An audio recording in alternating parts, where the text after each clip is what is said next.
That takes us to our talk of the tape. Will it be a summer sizzle for stocks? We all want to know that. Let's ask Dan Greenhaus, Solus Alternative Asset Management's chief strategist, with me here at Post 9. You say we can actually get a little more comfortable with how we're thinking about the market. We're 3% away, as I said, on the S&P. Yeah.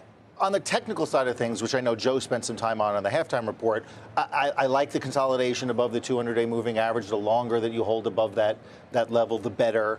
And the environment, obviously, we've discussed earnings. The economic data has been fine. And so altogether, I think you can certainly be comfortable. I would take issue with some of the enthusiasm in terms of, well, we're going to continue on to new highs and the momentum is in your... I understand why one would feel that way, and certainly I would lean more in that direction than the opposite. But at the same time, and you touched on it again on halftime, in the next 2 months or so, whatever effects from tariffs are to be seen will be seen. And you think that they still will be seen?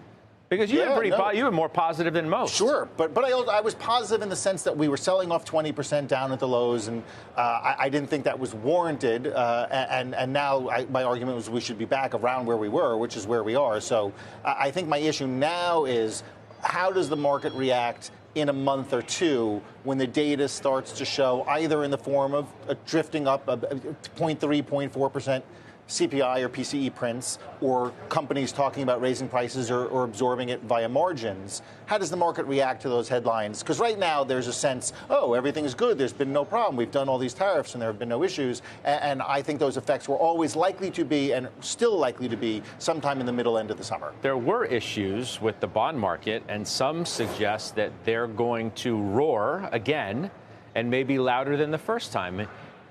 You're smiling as if you don't agree with the people who are suggesting that. Well, I think you were talking about this earlier today through the prism of deficits, and you were saying that you talked to a lot of people around the street, and everyone's focused on the deficit and the amount of spending that's going to come. Well, it's the debate about why rates are moving higher, whether it's related to the deficit or if it's because of stronger than expected economic growth. It's likely a combination of the two, but the issue around the deficit seems to be getting the loudest play right now.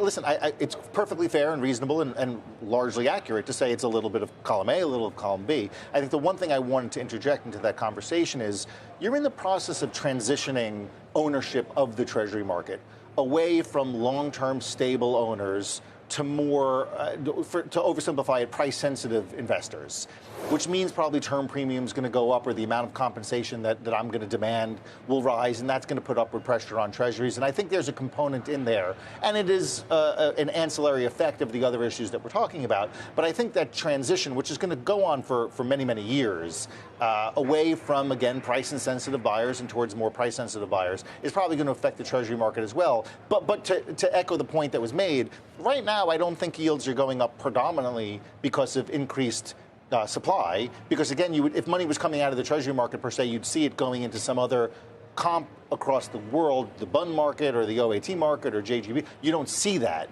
And so I think right now it's really just a story of increased compensation demanded.